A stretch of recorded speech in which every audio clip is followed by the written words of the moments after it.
And it is great to welcome everybody to our first session here this morning. I'm Pastor Joey, and if you're tuning in online, it's another privilege this morning to share with you, or actually to introduce to you someone who's going to be sharing with you another important aspect of biblical worldview. So in the baseball world, you usually start these things off with with a great leadoff hitter, right? Somebody that can make contact and get on base. Well, Amy Brown did a great job of just being the leadoff hitter here a few weeks ago and just getting a hit and getting on base and getting this rally started here at Stones Hill. So batting second in the Biblical Worldview series of talks and presentations is Aiden, and Aiden has done just a great job of preparing this talk. I've seen some of the notes and slides in advance, and I think you're going to be enjoying what he has to share with you this morning. And Aiden next week will be followed by his wife, Vanessa, batting third in the lineup of talks, and she's going to bring another very fresh and creative presentation on art and creativity and the organization and structure of things, and so it's just going to be a beautiful thing. I want to affirm you this morning for being here. It's our goal, just so that you know, and we've stated it in so many ways, but it is our goal that we are a launching church, that we prepare and equip and we launch. Now, we want people to, of course, anchor in and have a home church, and if you spend all of your days and years here in Noble County, we want you here at Stones Hill Community Church forever, okay? But we understand there are some in our congregation that are younger, and they're going to be up and going off to other places, sometimes the colleges and universities, sometimes the vocational workforce. And our goal is to prepare you to do life in the real world. I don't want there to be a more intentional congregation in the world, on the planet, than Stones Hill Community Church. We are thinking it through, positioning you so that if you launch and when you launch into the world, you can look in the rearview mirror of your life, and way back there you'll see Stones Hill Community Church, and you'll have this thought: wow, that church prepared me well for life in the real world. And I even started when I was 3 years young. Isn't that awesome? We're very, very intentional. It's going to surprise you, the intentionality that's gone behind a lot of the things we're doing here. So stay with us. Keep journeying with us. Come on in, gather in. We're going to have another great presentation here this morning, preparing you to navigate the social media world with a biblical worldview in mind. I'm going to pray and turn it over to Matt. So, I'm sorry, Matt's back there. Aiden's here. Turn it over to Aiden. Let's pray together. Father, thank you so much for this day. Thank you for Stones Hill Community Church. Thank you for the gathering this morning, both now in this session and the session that follows. And thank you so much for Aiden. We just praise your name for what you're doing in and through him, and we appreciate his love for you, his wife, Vanessa, their son, and just the spiritual strides that they're making to honor and lift you up and help our church just do a great job intentionally preparing ourselves and the next generation for life in the real world. So bless Aiden this morning in his presentation, and be glorified and lifted up. We ask all these things in your name. Amen. Can we give him a hand?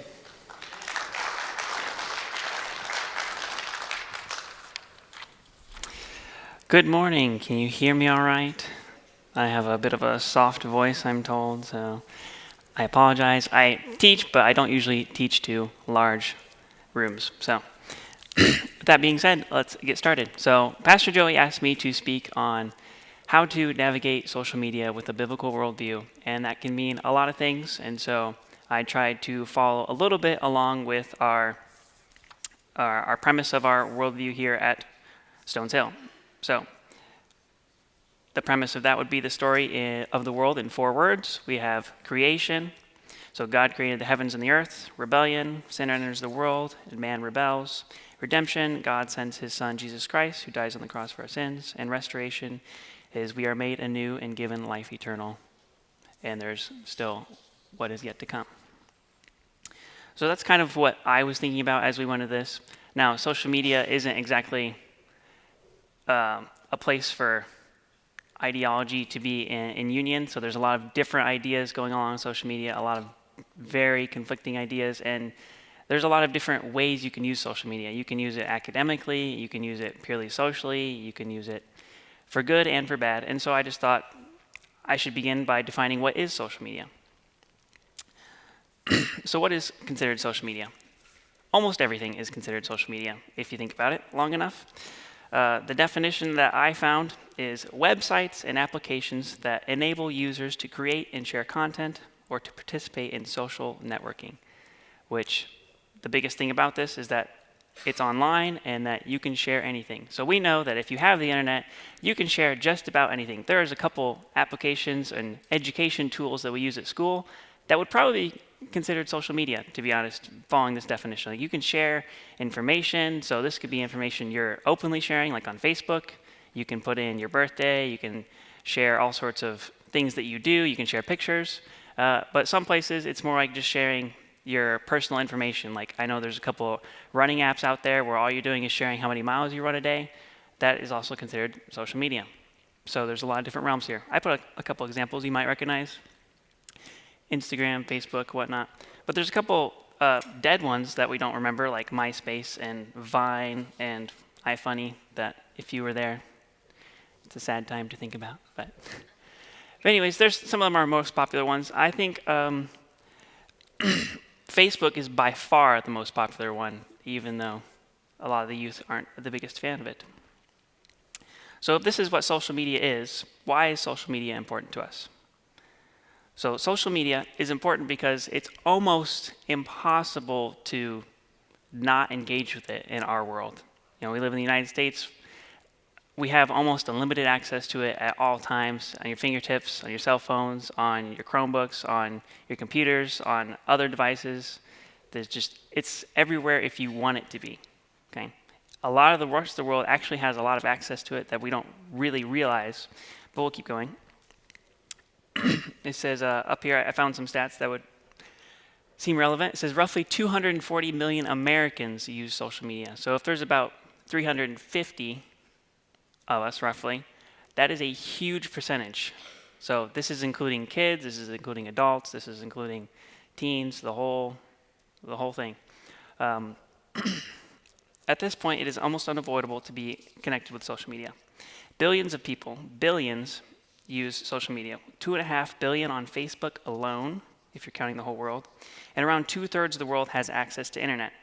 With social media being free, quotations free, it tends to be a source that people are drawn to. So you might be engaging with people in India who are on the internet 5 minutes a week, while you could have access to it a lot. So the level of access varies, but people who are all over the world do have access. In the US especially, social media is also economical.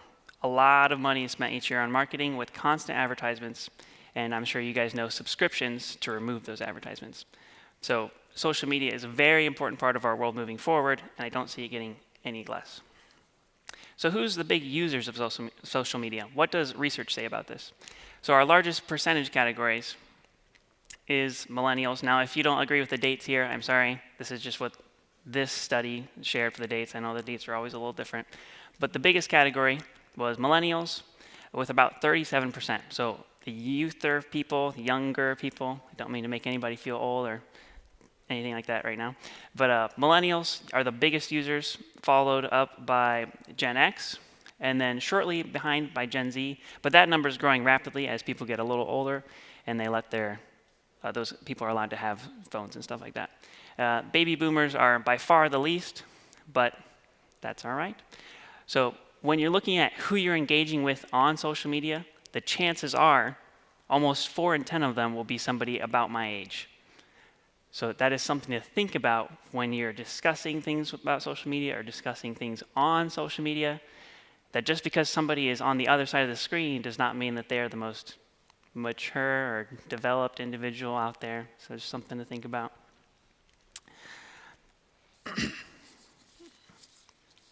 So social media itself. I have some practical applications, and then we'll get into what it really means for a worldview.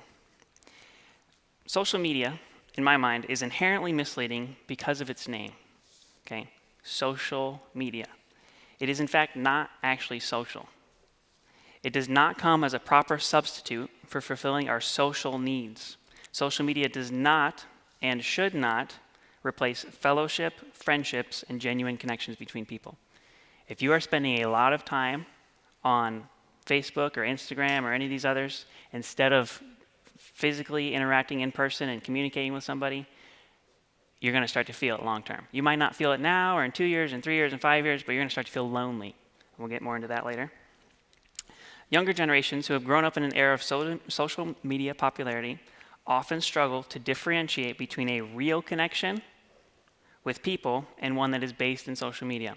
You often hear about this all the time, like, oh, they don't text me all the time. I text them, we text every day. I'm like, I can't text someone every day. You just don't have stuff to talk about when you're constantly texting people every day, and so you're kind of force-feeding situations and relationships that aren't genuine. If you don't have real things to say to each other, you're really feeding a not real relationship. So it's kind of, it doesn't help you any, and it doesn't help them any. I know you don't want to leave them be. We want to make sure that they feel presented with, but that's kind of the reality that comes to that. UC Davis says that social media is often called a highlight reel, displaying the best parts of a user's life.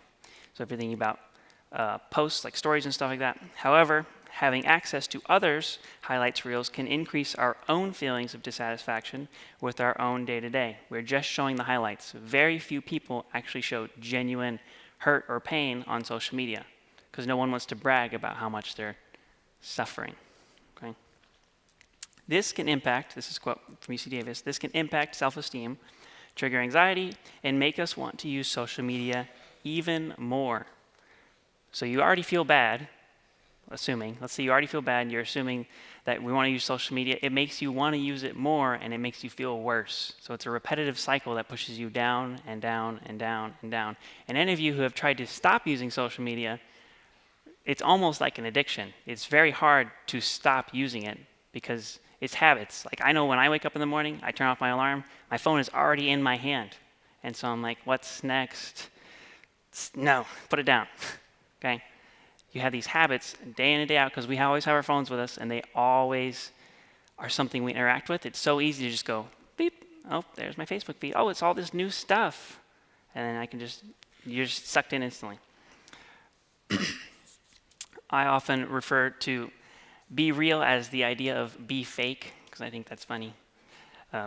If you don't know what be real is, it's basically this app. It's kind of like a lot of the other apps where you have a daily, they want you to interact with it daily so you can get like a streak and stuff like that. And so the timer will go off at random times and you have to take a picture of you in the moment because you're being real. It's genuine.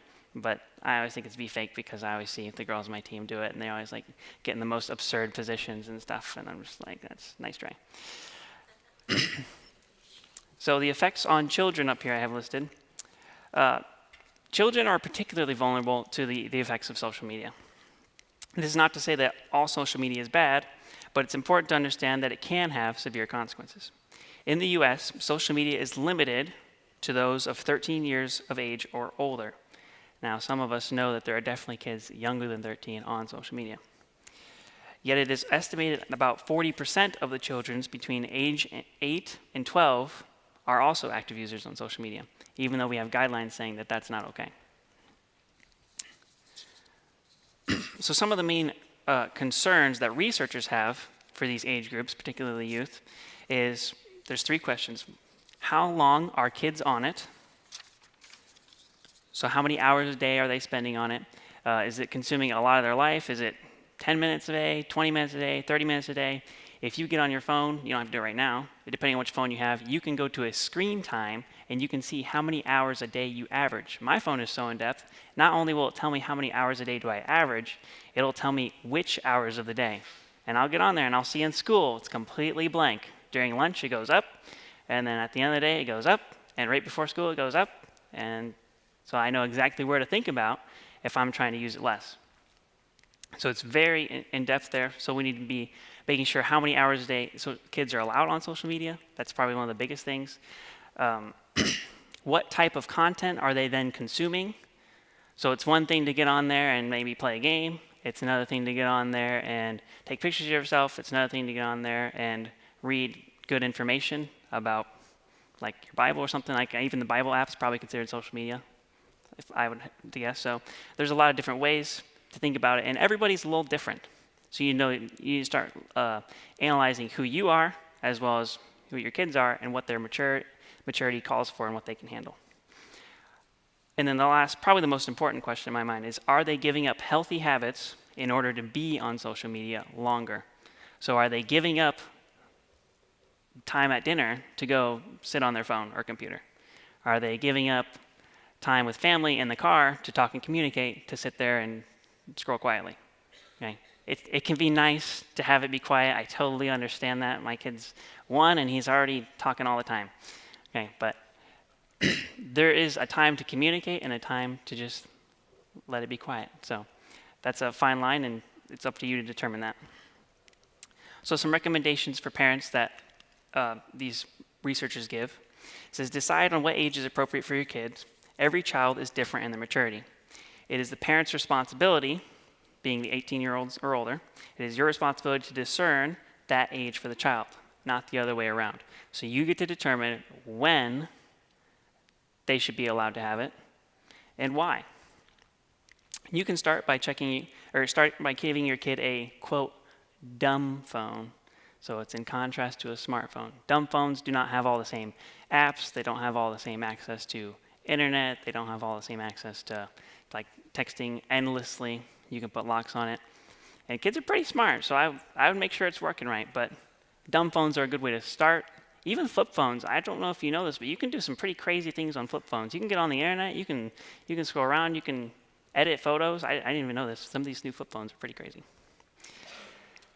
Number 2 that they recommend is to keep devices out of the bedroom. Now, I think this one's huge. I've seen a couple families that do this, and like when you walk into the bedroom with a kid, it is like night and day. So I have one of my athletes where their family does this, and I walked in the bedroom. It is their beds. She has a room with her sister, her beds, her books, and then one dresser of clothes. Like, that's it. And I was like, how long do you spend in this room? And they're like, oh, just when I'm ready to go to bed or if I have homework. And I was like, nice. They're like, I'm always in the living room. I'm always in the kitchen helping mom. I'm always doing something social. And I don't think they have a TV yet, now that I'm thinking about it. And so not that you can't have a TV, but they're very, very social family. That's very good for your emotions and growing connections with the family. So keeping devices out of the bedroom. So this could also be computers and stuff like that.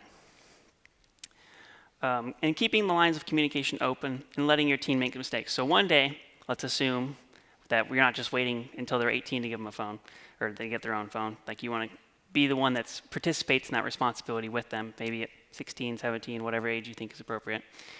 And then you let that be their responsibility at that time. When you give them that dumb phone, or maybe you give them that smartphone, it is then their responsibility to make mistakes with it. And they will make mistakes with it. They'll look up wrong stuff. They'll consume it too much. You want to make sure that you leave the door open to communicate on that. When they mention stuff like, man, I kind of feel like I'm on my phone a lot. Like, that's the door. That's the opening door for conversation. And just look for those small things. I know it's hard and that's a little vague, but you know your child better than I do, and so that's just about the best I can give you. Look for those cues. Those are the invitations for communication there. And it's not going away anytime soon, as far as I can tell. And probably as best everyone else can tell, there's no trend showing a decrease. So as we're looking forward, this is more for the adults now. What should social media not be? I like to start with what it should not be, so that way later we can focus on what it can be. So there's a couple different things, and these are some of the more common ones that I saw, so I thought I'd mention them. Idolatry, and so just really elevating yourself, putting yourself out there, or really focusing too much on something that doesn't deserve your attention. Okay? So Exodus 20, chapter 20, verses 3-5 says, "You shall have no other gods before me. You shall not make yourself an image in the form of anything in heaven above, or on the earth beneath, or in the waters below. You shall not bow down to them or worship them. For I, the Lord your God, am a jealous God." And it continues. Where you spend your time mentally is just as important as where you spend your time physically. If you are not thinking about the right things, not that you're perfect, right? But if you're not focusing, not giving your focus to what you know is valuable, that shows that it is not valuable to you. So if you spend a lot of time on social media, scrolling through some other, you name it, I mean, it's literally applicable to anything. And like for me, it might be running stuff. For other people, it might be, cute wedding photos. I'm just making stuff up. There's a billion things you can spend tons of time just scrolling through. Like there's so much information out there. There's way more than we could ever consume. There's way more movies, videos, and all these things than we could consume in like a million lifetimes. Okay, there's way more out there than you could ever use. So don't make it an idol for you. Don't make other people an idol for you. Something else to avoid, the legendary comment section.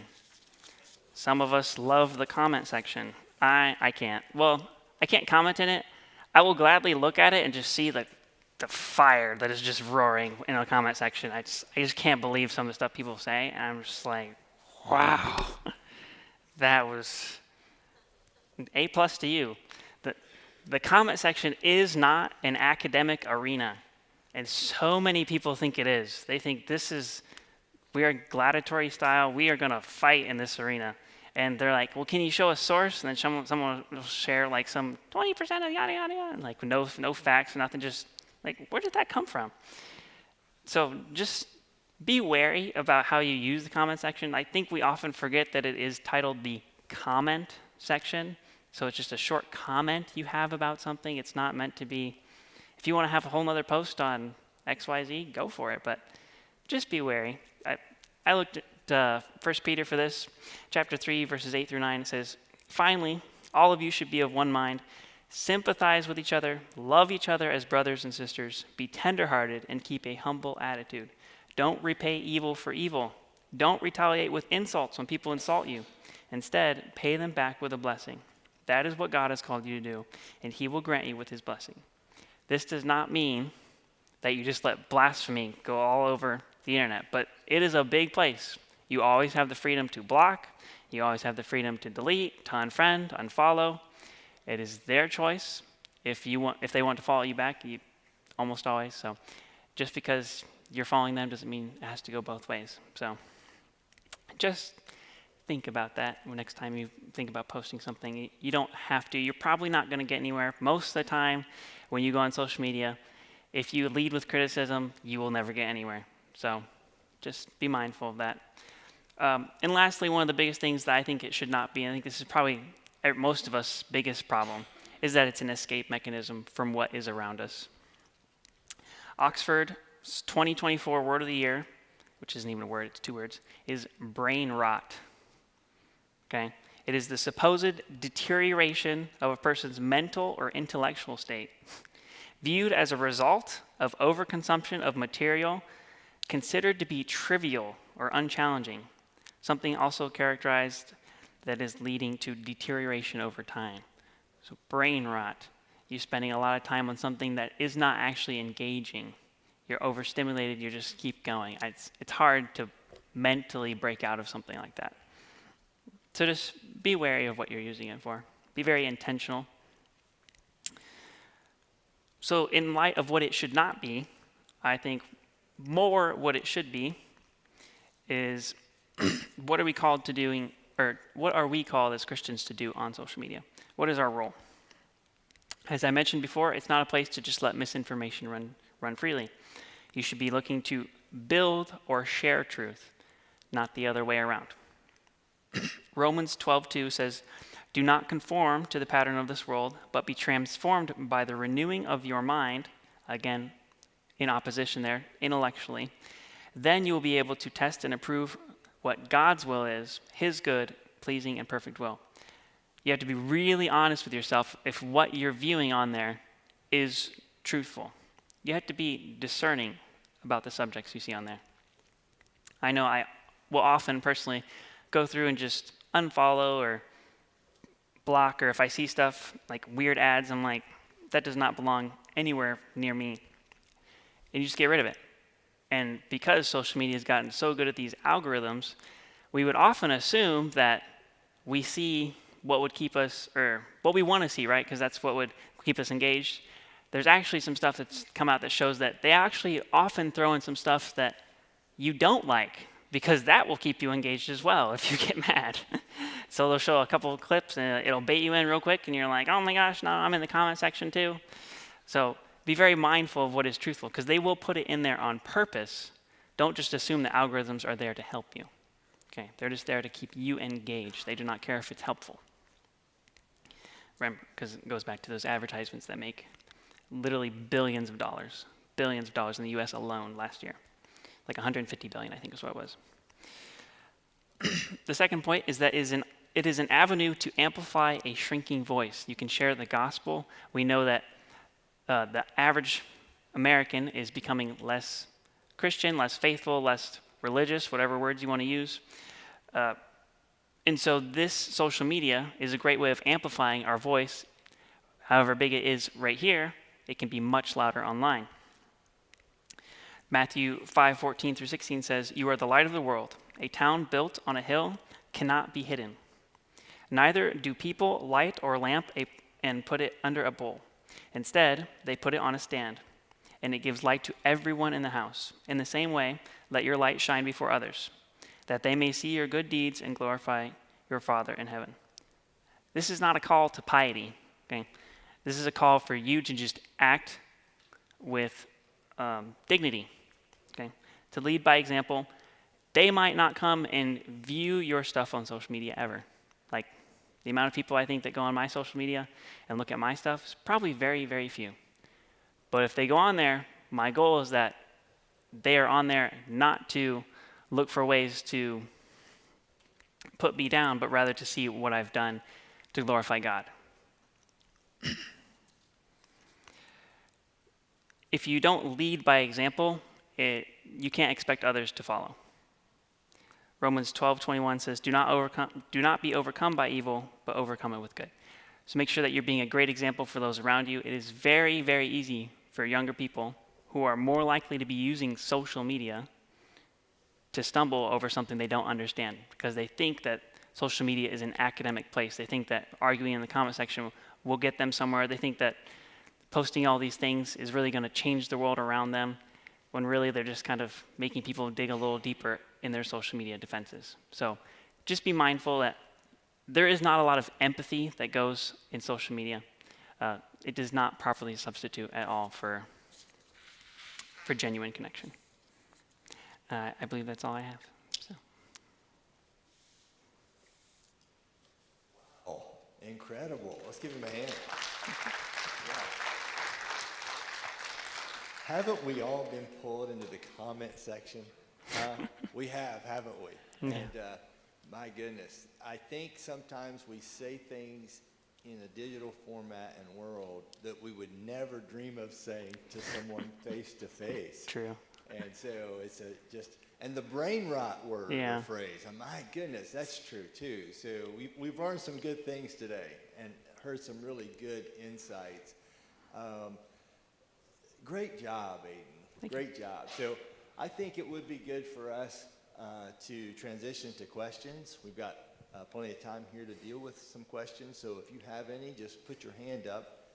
I'm going to come to you with the mic, and then we can have Aiden address those, and potentially if you have input or comment on the question, you also can contribute that way. So I know it's amazing you talked about the different ages. I have a kindergartner for a granddaughter, and she was showing me the Christmas tree. And so she had my daughter, Megan, her mom's phone, and she was showing me like the ornaments and the different things that meant a lot to her. And then she said, now listen, she said, I'm going to put the phone down and it's going to turn black on your end. Just know that it's okay. I'll pick it back up in a minute.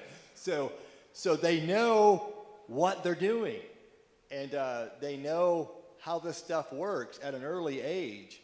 And so can we get ahead of it a little bit, and can we have an Aiden step into that our world and our lives and say, hey, wait a second, can we just maybe, we can enjoy it and things, but maybe tap the brake sometimes you got things on cruise, you tap the brake and kick it off, so you need to slow down, right?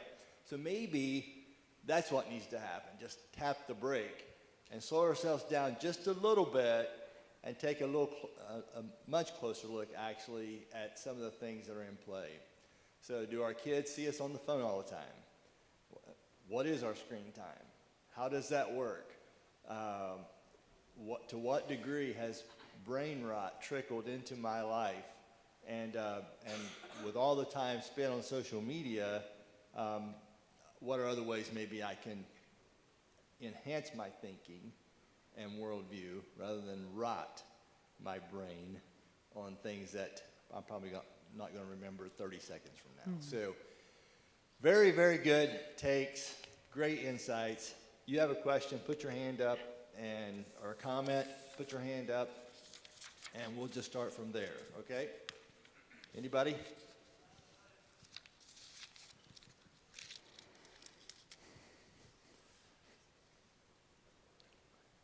Yes, okay, coming to you. Last time I had the wireless on my head, and that got awkward. So today I have the handheld. We switched out. Here you go. I just wondered, in the school system, are you seeing the new state law with screen time and accessible phones during the school day? Are you seeing that be beneficial, or are kids still using it throughout the day, and is that a disruption in your classroom? We've been very surprised, I think, in 7th grade at West Oval, at how willingly the kids actually kind of just gave it up and left it in their locker. That's our policy. It has to stay in the locker and has to be off. I think I've had 0 instances this year where I've had to really discuss it, which is a great thing. Like it's been so helpful. Just handling the classroom and stuff when they're not trying to bicker. They don't even ask for it anymore because it's that simple. It's that straightforward. So I think that's beautiful. I really love. I hope it's like that in all the schools, because we do see studies that show if you don't have a phone access in school, you do much better. So it has been great. So Nancy Piercy, she's great on biblical worldview, has written a couple of books to that effect. And I just saw recently on a social media post that she has banned all electronic devices from her University of Houston classroom.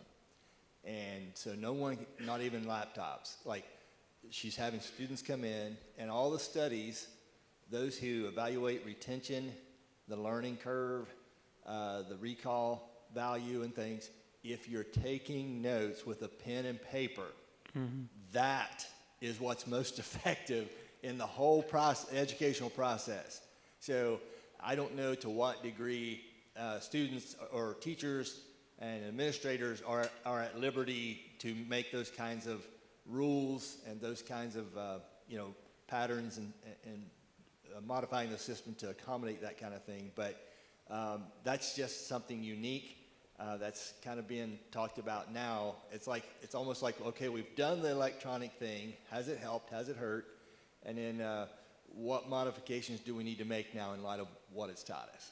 Yeah, I think, well, in college, I remember having a couple of classes, because not that long ago, 5-6 years ago, where some professors, particularly my sociology professors, probably the people who are most in on this, would say that you can't have a computer, like you can't do that in this class, like you can do hand notes, because there's something that has to do with the motor skills and getting into your head that just is so much more beneficial. I know in my class personally, we always do like tests and stuff on paper. I feel like they just do better in general. They're much, much more intentional with the time they're spending, the words they're reading. If it's on the computer, they'll really kind of, I don't know, they buzz through it a little faster, and I think they just miss stuff because they don't probably have the patience for it. So I think and that's just middle school, but I do think there's a big merit to doing paper pencil and stuff like that still. So. Yeah. Awesome. Okay. Very good point. Thank you. Anybody else? Any questions? So one I had was just the invasiveness of technology into our private spaces and in our privacy with our phones and things. So I literally was in Martin's, and my boys, who are both in the Army, they have meals ready to eat from time to time, and they are hooked on Cholula sauce. Does anybody else use Cholula sauce? Okay, so some of you like it on your scrambled eggs and other things just to kind of season it up. Well, we all know a meal ready to eat, an MRE in the Army and the military, can be pretty bland. And so that stuff doesn't spoil, and they'll just keep it in their backpacks or whatever when they're on the, in the field. So they got me on it. So I went to Martin's. I literally picked up the bottle of Cholula. I set it back on the shelf. I thought, well, I don't think I want a bottle that big. And so I just set it back on the shelf. I went and did other things. And I kid you not, within minutes, I looked on my phone, and I saw a bottle of Cholula being advertised on a social media I just opened. I think it not only knows what I looked at, but where I was in the store and the aisle number. That's amazing. What comment or observations or personal experience have you had with that kind of thing? Yeah, in my personal experience, I've had very similar experiences. I'm sure just about everybody in here has had just about something very similar. You're just like, that is way too close to be a coincidence. I know I was reading a thing the other day. I don't remember what news post it was from, but basically the headline was, your phone is not listening to you. And then the first sentence of it is, your phone is not listening to you when you don't give it permission to. Like, you know how many permissions we sign on everything? Like, even just to use the phone, it's probably in there. So you give it permission. I mean, I'm not surprised. It's keywords. They've gotten pretty good at identifying these. When you use stuff like Google Translate, it's really good at picking up your words. They've gotten really good at defining and being able to listen to different accents, different places, and stuff like that. So I wouldn't be surprised. I know you can go through in some apps and you can turn off the microphone and stuff like that. It might be a pain, but there's some apps that you have that have zero reason to have a microphone on, like at all. Like the Amazon shopping app has zero reason to have a microphone on, in my opinion. So, do you would you actually go so far as to recommend people put their phones in another room when they're having close and personal, intimate conversations? If it's super personal, you could, just because someone is listening. But I think having a basket is probably what's best. That's what I've seen that works best. So there's like a charging station at home. People will come home. There's a basket right there near the front table, and maybe it has chargers next to it or something, and you kind of put in. Because if you turn on your alarm or you turn on something, like if someone calls, you can still hear it. It's kind of like an old-fashioned home phone that people don't have anymore. So yeah. I think there's merit to putting it there and just not messing with it anymore until the time comes. I know some people, depending on how techy you are with their phone, you can actually turn it like work hours off at a very certain time, and you will not get notified for certain things at certain times. And so it really helps you unplug, I guess, and just be more intentional at home. That's the big thing with it is social media is great at making us unintentional. It's a great way of consuming us, and so we want to make sure it's the other way around. Yeah, very good. Anybody else with questions or comments? Yes, okay, coming up.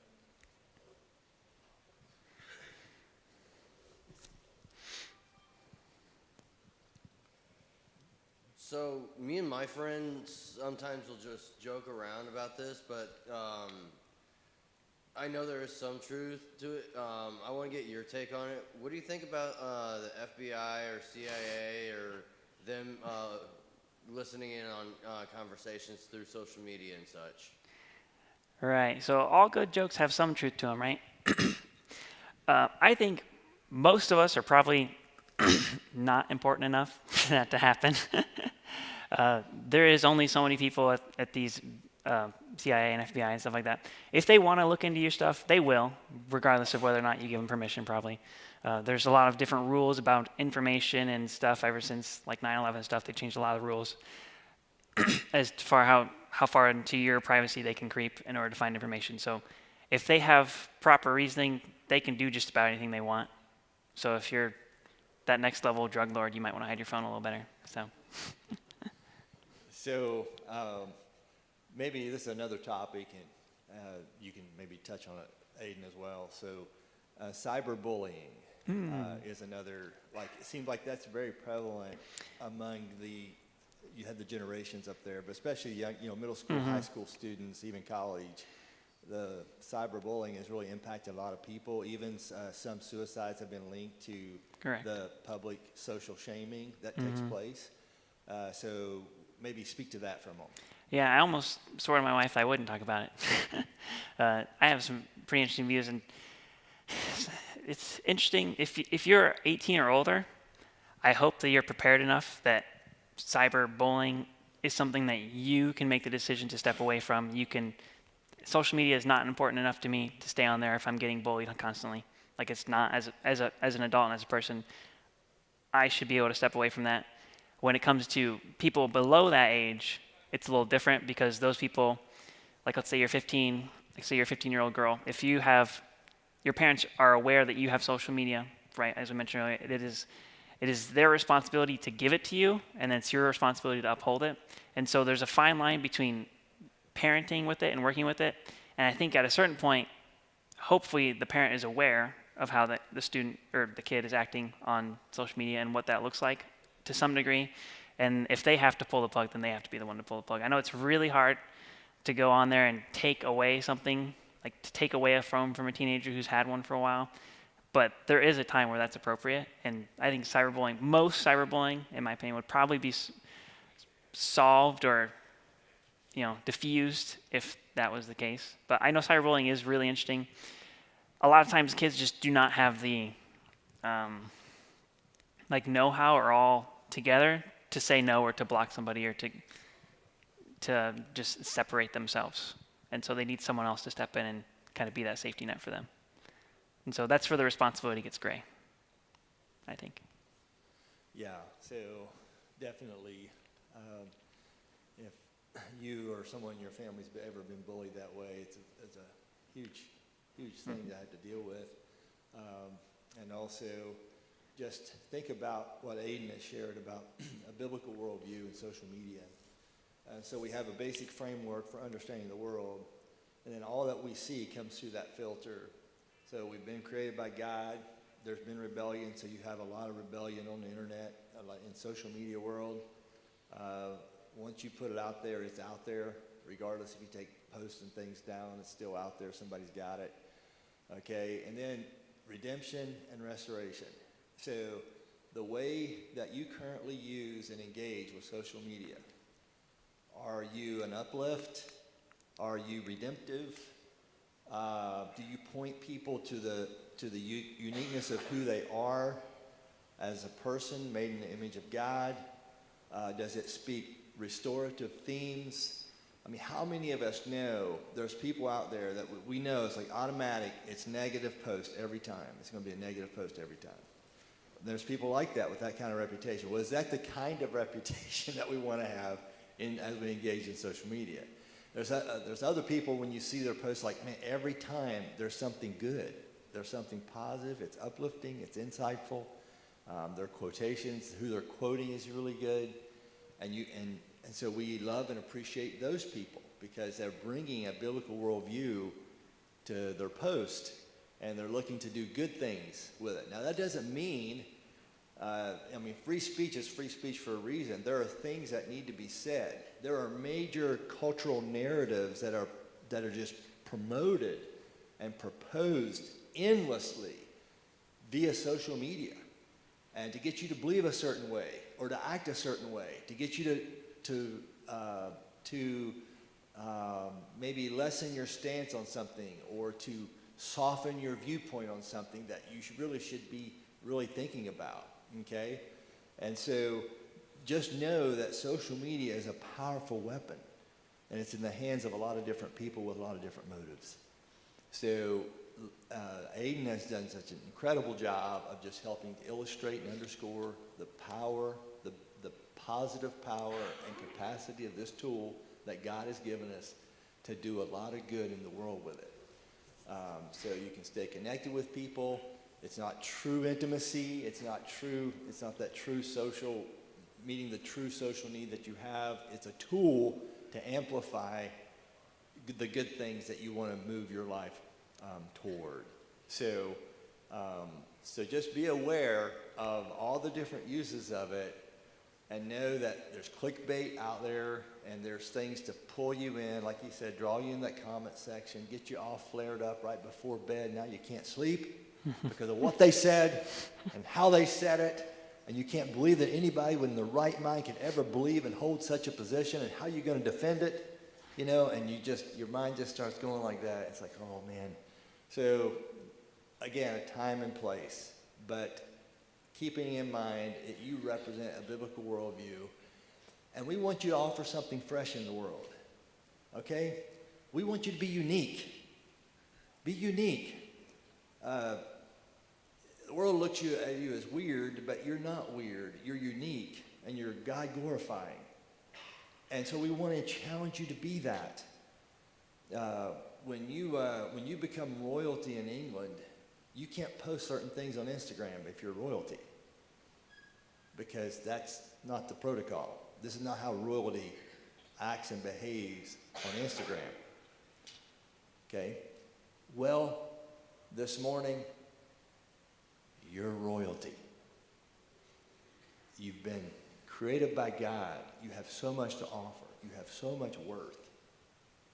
And so, as royalty, let's reflect the one in whom has bestowed this royalty upon us. And let's live that out in a fresh and creative way. All right, questions? Any other questions? We're about 9:34, so we have maybe just another minute or two here. If you have a question that just popped in your head, you'd like to ask Aiden about it before we close up. Anybody? Yes.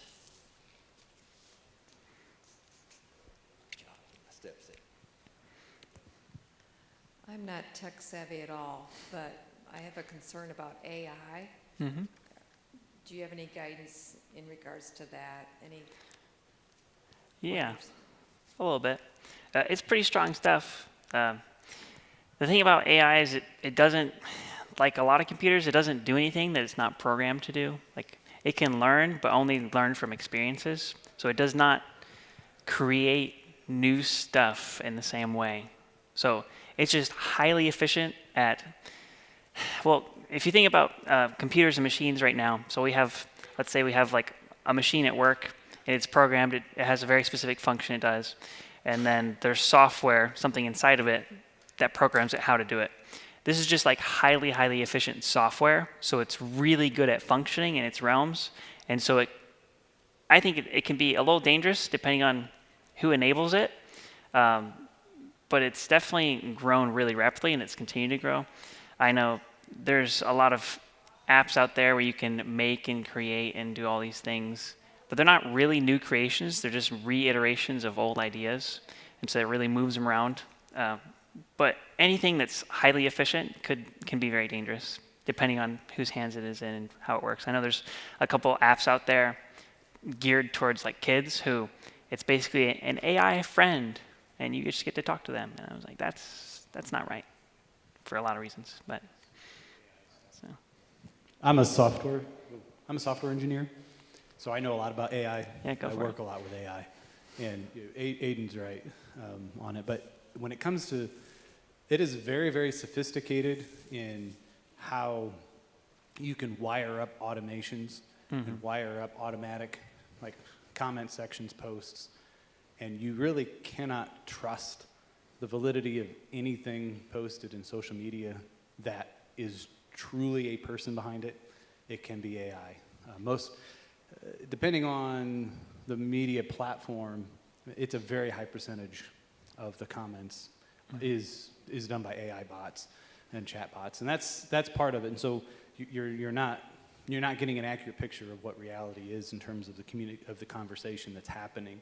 That there's automation behind it. There's potential agenda behind those automations, those bots. Those bots are programmed to take on certain viewpoints or push certain agenda points. So just keep that in mind as you're traversing through social media on comment section or just the posts that you're reading. The other aspect that's also very dangerous potentially are those chat bots designed to be quote unquote your friend, and you can have a pseudo relationship with these. It's interesting. They're very interesting. They're fun to play with, but Oh, yeah. they're not the real thing. That'll never be a substitute for a real relationship with a real breathing person. So that's something to really keep an eye on, especially for kids and what they're interacting with. So. Nate, thank you. That's a great insight, and it's intriguing because a lot of people are doing AI type relationships, and they're rather than the real world. of the free will variables that figure into a real human relationship, and it's a pseudo intimacy. We maybe at some point we could do a presentation on AI. That would be good, wouldn't it, to help all of us understand it? But it's not so much, okay, that everybody wants you to believe something you shouldn't believe, right? We definitely have that a lot on social media and the internet world. But what AI is doing is now you can't believe anything anymore. Do you see that? You see the subtle shift? You can't believe anything that you see online anymore because of AI. So now it's kind of robbing of its credibility factor, right? And now we have to be so suspicious of everything because AI has done that and is ruining. It's ruining a very, very wonderful and positive tool. I think I saw a hand here. This is just kind of a weird thought. I'm kind of going to put my old middle school principal on the spot. I don't know if Mr. Martin's still here. When I was in middle school, you couldn't use a calculator. You had to show your work. Atari was the rage. Nintendo was up and coming. Now here on the stage we have the newer school. I'm somewhere in the middle. I appreciate older school's thoughts, and I'm going to give you one. In the 90s, when my dad was a factory manager and all department heads went to him, they're trying to install this new computer stuff, and the internet's coming, and we're going to store everything.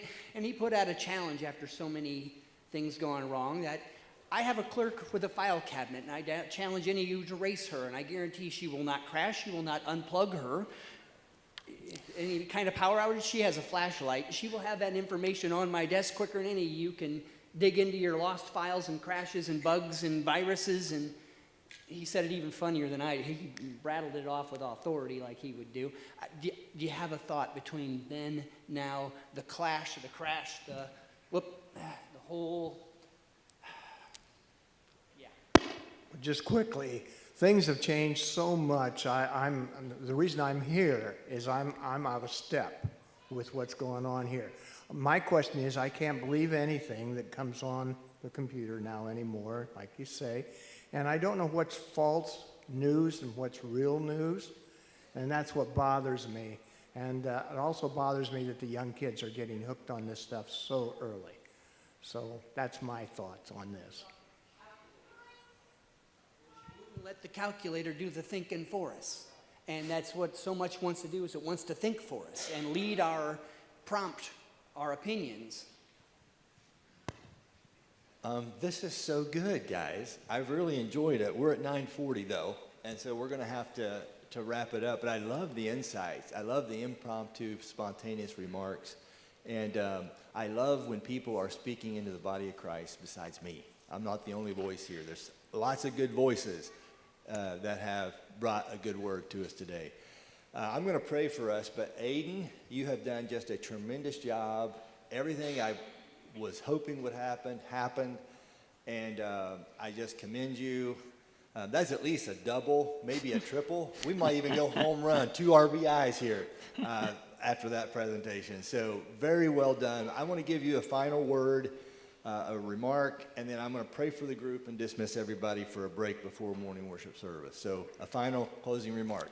Yeah, so just make sure that as you look forward, you're just very intentional about what you see and where it comes from. Even things that have been age-old, like we mentioned, older news things, just because it looks the same doesn't mean it's always gotten the same sources from it. It doesn't mean it's always have the same agenda behind it. There's AI in the comments and stuff like that they're not the usual comments that you would think. So just be very intentional and look to discern. If you're not sure, then it's best to rear on the side of caution probably. So, but yeah, that's all I have. Thank you. Praise the Lord. So.